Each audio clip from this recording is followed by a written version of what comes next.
ओम नमो आदेश नाथ भक्तांनो शिवभक्तांनो नाथ यूट्यूब चॅनलमध्ये आपलं स्वागत आहे। जय महाकाल, हर हर महादेव।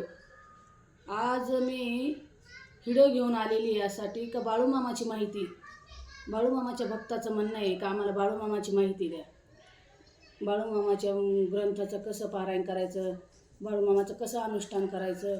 त्यासाठी फक्त ही ताई तुम्हाला सांगती, ती तुम्ही ऐकायचं आणि करायचं। फक्त श्रद्धा ठेवायची, श्रद्धा ठेवल्याशिवाय कुठलाही देव पावत नाही। किती अडचणी आल्या तरी मधून देवाची भक्ती सोडायची नाही।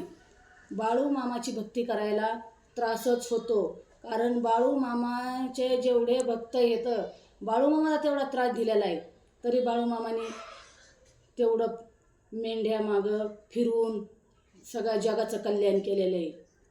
तर हे बाळूमामा हा असे संत होते, तर देव अवतारी होते। बाळूमामानी स्वर्गातला खांब मेतक्यामध्ये रवलेला आहे।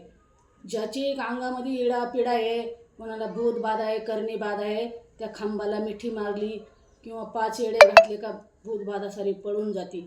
एवढी बाळूमामाच्या खांबामध्ये ताकद आहे। तर आम्ही बाळूमामाचं दर्शन घेतलं आणि नंतर मेतक्यात गेलो।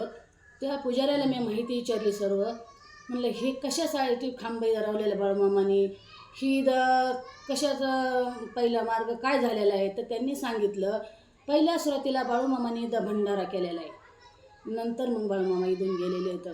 तर बाळूमामाची ताकद अफाट आहे, अफाट आहे म्हणजे इतकी ती ताकद आहे का बाळूमामाची ताकद म्हणजे विजय ग्रंथ जर लावला तर जो वाचतो, ज्याच्या अंगामध्ये इडापिडा आहे, ते वाचायला बसले त्यांना त्रास होतो, तर भ्यायचं कारण नाही।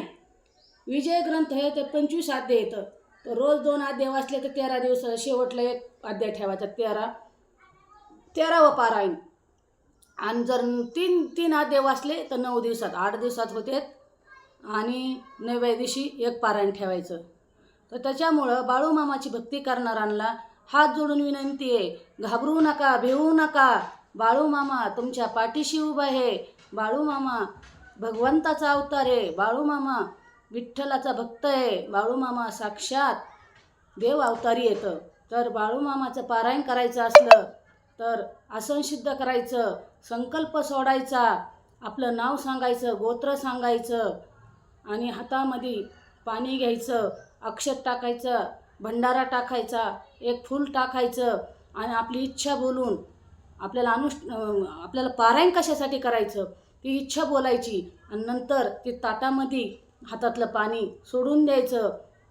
मग आपल्या कुलदेवीला स्मरण करायचं, गणेश भगवानची 1 माळ जप करायचा 108, नंतर महादेवाचा 108, नंतर तुम्हाला जर गुरु असला तर गुरुचे 108 मंत्रांनी माळ जपायची, आणि नंतर बाळूमामाचं अध्याय चालू करायचा।